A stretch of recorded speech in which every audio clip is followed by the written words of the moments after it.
Assalamu alaikum wa Marhaba. rahmatullah. How's everybody doing? Have y'all been out there in this hot weather today? Super hot.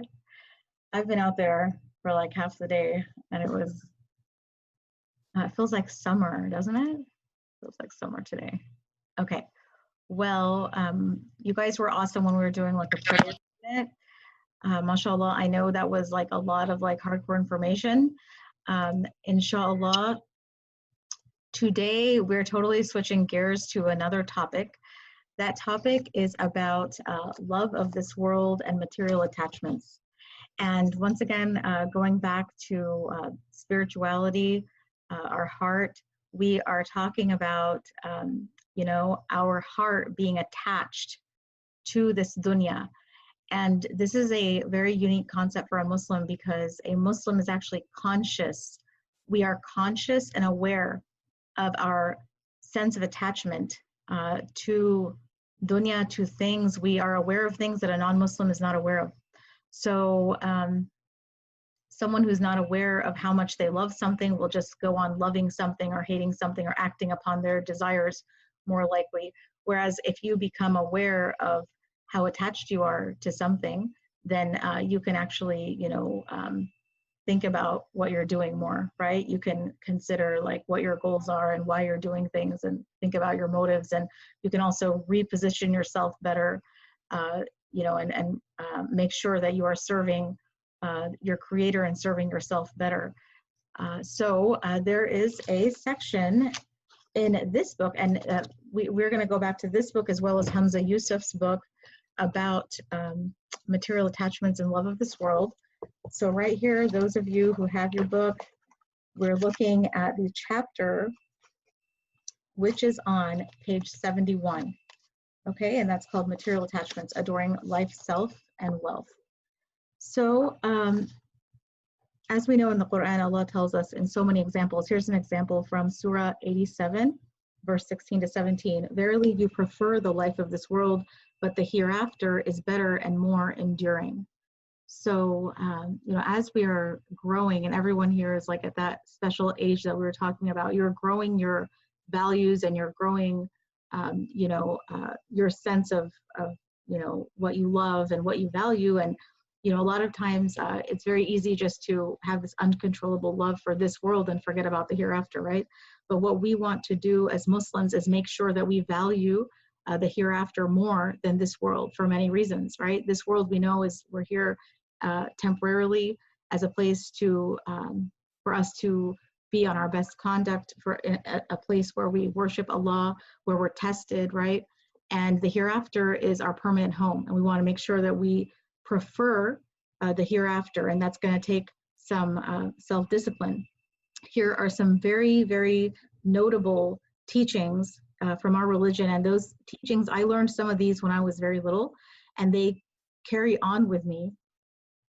They carry on with me to this day. So for example, in Al-Bukhari and Muslim, we learned this, that this world compared to the hereafter is like dipping your finger in the sea. How much water is on your finger compared to the sea? I know everybody here has been to a sea or an ocean. If you dip your finger into the sea and you pull out your finger and there's a tiny drop of water on your finger, that tiny drop of water is this entire dunya, the value of this dunya as compared to all the water that you left behind in the sea.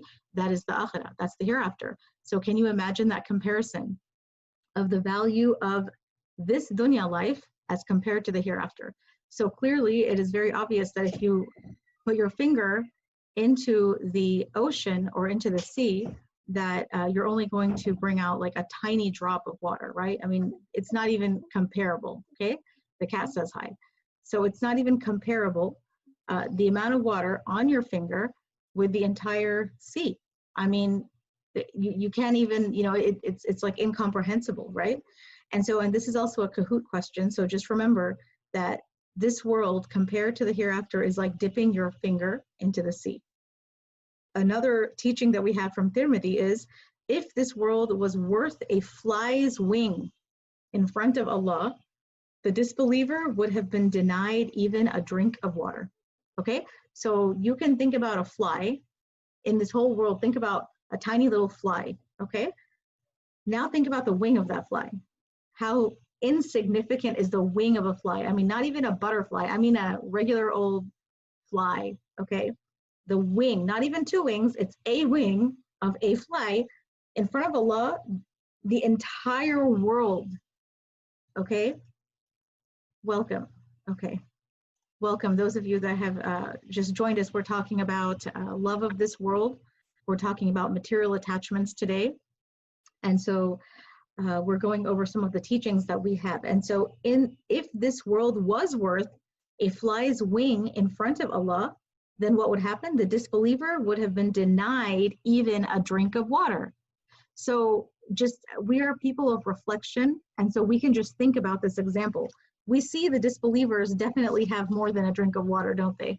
They seem to have the whole world like at the palm of their hand, right? The disbelievers, they seem to be getting the whole world, whatever they want. They seem to be getting away with everything.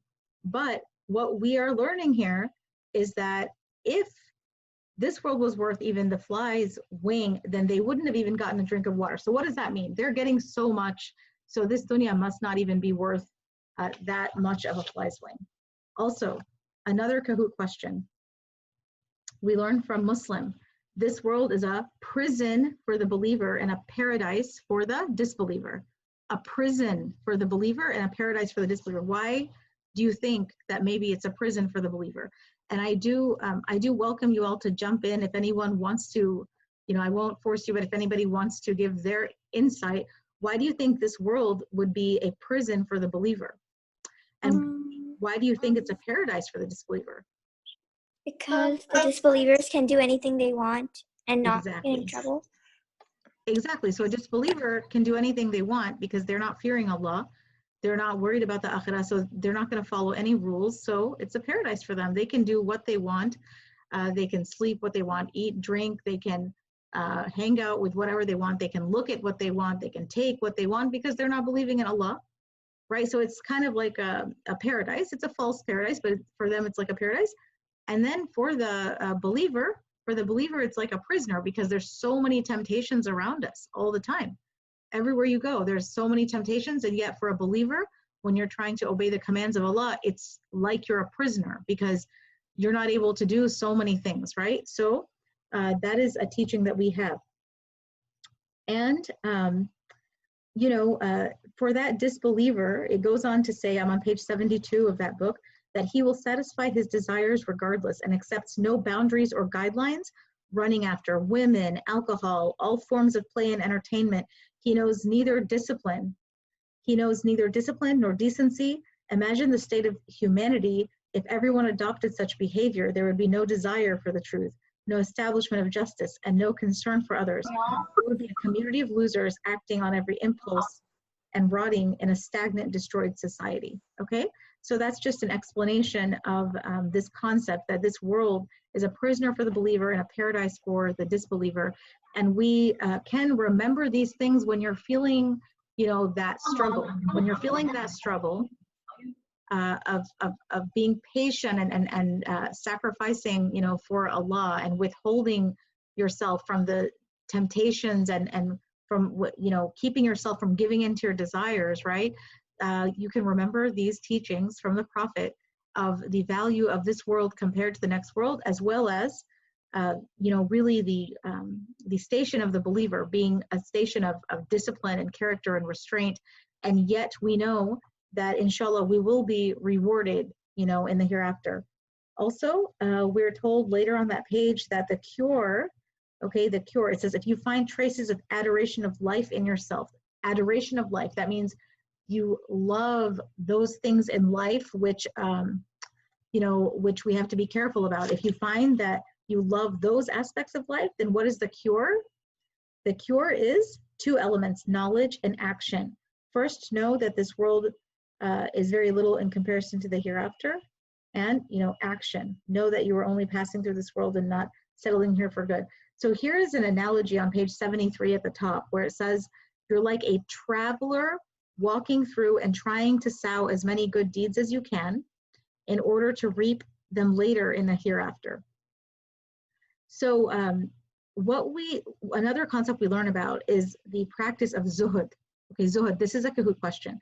So what zuhud means is when you are practice detachment to the world as well as moderation. Okay, so when you are zuhud, your very heart is in such a condition that you don't feel as attached to this world, so then you're not swayed as much by this dunya, right? You're not swayed, and you're not you don't feel as tempted to regular temptations because you are kind of you're zahid, you're kind of detached from some of the things of this world.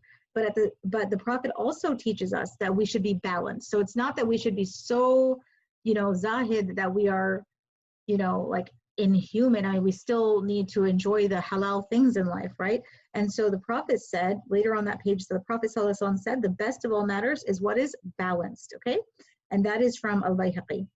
It says, for example, at the time of the Prophet, 3 men agreed amongst each other to go to the extreme in worship and deny this life, which, by the way, Allah is not telling us to deny this life, and we'll see what he means. It says, one of those 3 men, they vowed to keep fasting nonstop. Another one wanted to spend every night in prayer. Okay, and the third one practiced celibacy. That means they never went near women. And the Prophet ﷺ taught them a lesson, responding, as for me, I both fast and break my fast. I pray for some of the night and sleep for the other, and I have relationships with my wives. Whoever strays from my sunnah is not from me. So yes, we do need to have like that healthy amount of halal desire and enjoyment for this dunya, and that is called being balanced and not going in any extreme. Also, there's a section about self-adoration, which, how do you describe, self-adoration? Self-adoration is when you have like this extra view of yourself where you're just really admiring yourself so much. A true Muslim has a humbleness. It's good to be pleased with your own values and your own characteristics, but not to the point where you have like this unhealthy level of self-adoration. This can lead to other sins and other diseases of the heart. It could lead to arrogance. It could lead to many other things, vanity. So here, we're told to take time out to learn about the merits of selflessness, okay, giving, and considering the needs of others, okay? Allah praises those who are in the service of others, sometimes at their own expense. It says in Surah 59, verse 9, they give them preference over themselves, even though poverty was their own lot. So when you're able to be selfless, when you're able to think outside of your own thoughts and your own needs and your own desires, and you're actually able to consider someone else's needs and desires at times, even before your own, this is selflessness, okay? And this is part of, it is part of sisterhood and brotherhood, but it's also a characteristic of a Muslim, so that we don't become selfish to the point where we're self-adoring ourselves too much. Also, another nice example on page 75, it says, once a companion received a goat's head as a generous and tasty gift. Upon receiving the meal, he immediately checked himself and thought, my brother needs it more than me. So he sent it to his brother's house, where it was passed on to another in need. And so the meal traveled from house to house, each person thinking of someone else who might be hungry or might enjoy the gift. The goat's head was passed through 7 homes until it ended up at the home of the first man. Aisha, may Allah be pleased with her, related that once she sacrificed a goat and gave most of it in charity, the Prophet asked her, sallallahu alaihi wasallam, what remains of the goat? She said, nothing but the shoulder. The Prophet replied, everything but the shoulder. The Prophet meant that just because most of the goat was given away didn't mean there was little left. It remained plentiful as a reward in front of Allah. So what Aisha was saying is that when she gave away so much of the goat, she was saying that there's nothing left except for the shoulder.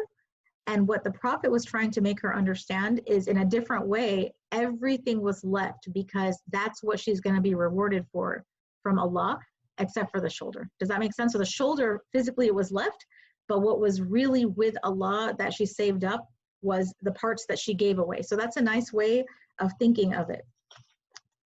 Okay, yes, and the next section is adoring wealth and possessions.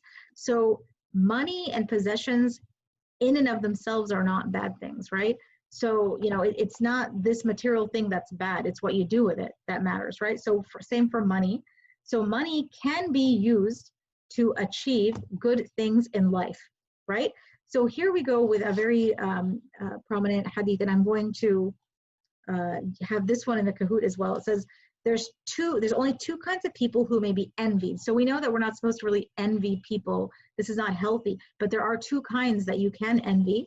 A man whom Allah has given wealth, who sacrifices it at his own expense for the truthful cause, and a man who is given knowledge and he acts upon it and teaches it to others. Okay, so there's two types of people where it's okay to envy them. One is somebody who has wealth and he gives it for the sake of Allah, right? Then you can say, oh wow, you know, mashallah, he has so much wealth and he donates it to help Islam, you know. And then a person who has knowledge, he acts upon it and teaches it to others. You are allowed to envy them in a certain admirable way, so that way you're motivated to do something like that yourself. Also on the next page, it says the Prophet ﷺ said, there are three things that destroy: greed, desire, and self-admiration. Okay.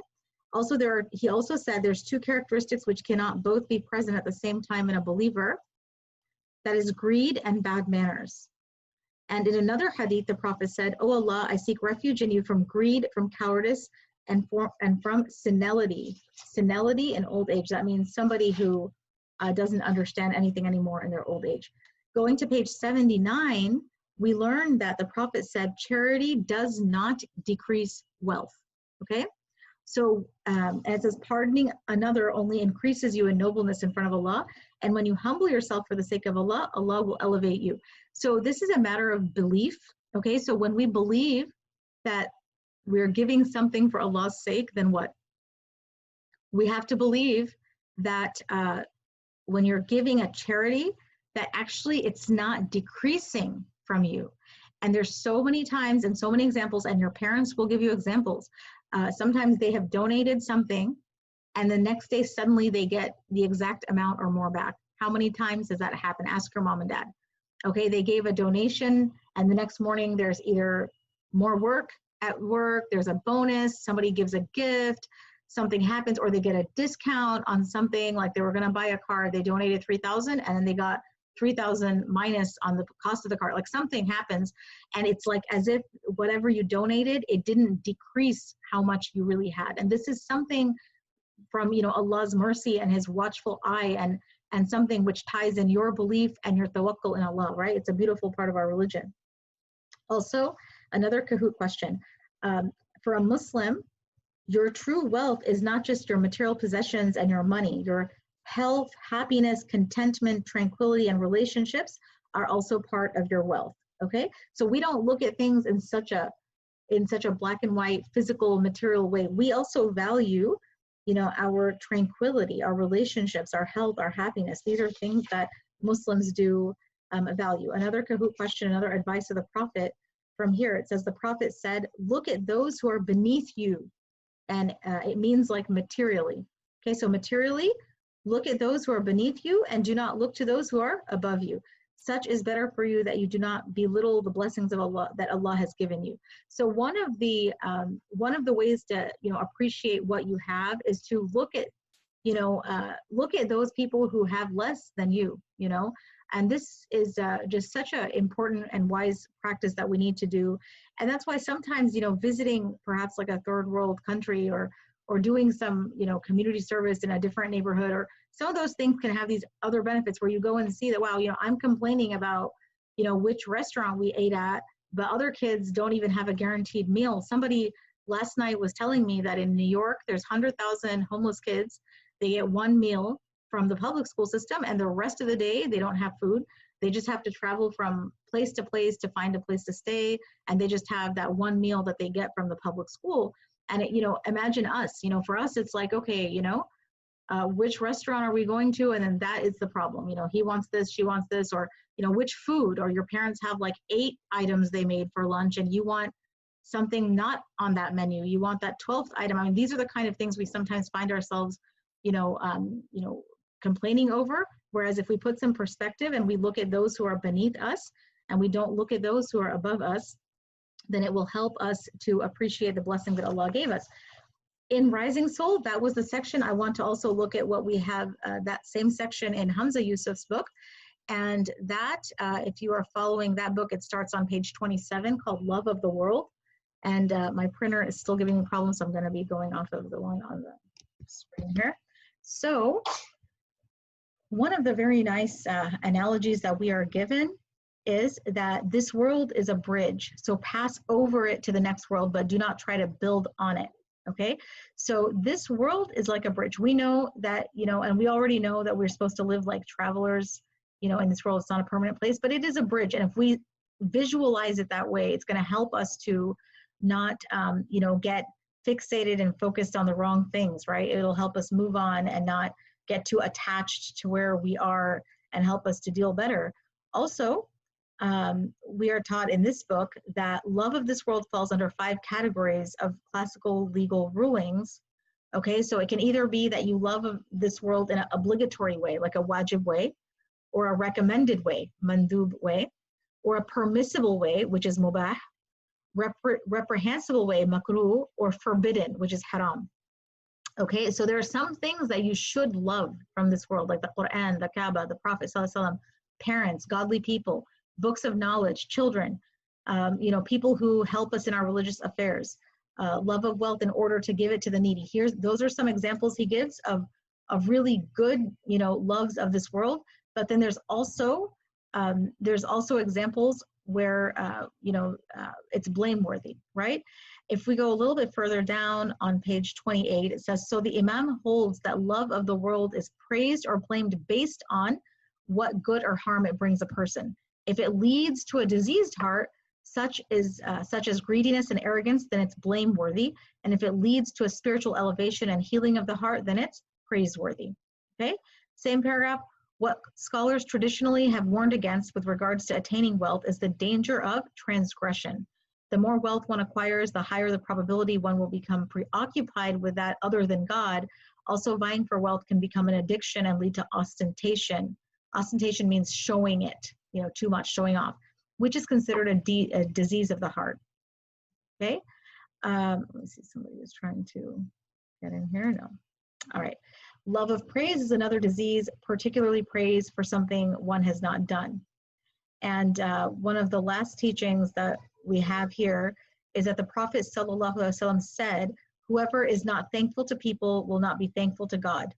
Okay, and so we really need to, you know, as we, you know, navigate life and in our worldly life, we have to realize that we have to really be thankful to Allah. Part of that is, you know, having gratitude and thankfulness to people, humbleness, try to keep things in perspective, not get too attached to this world, because when we get so attached to things, this also causes us to react to those things, right? So if you're so attached maybe to your, you know, technology devices, or you're so attached to like your room, or you're so attached to the possessions have to be a certain way on your desk, then what happens? If you're too attached to it, what happens?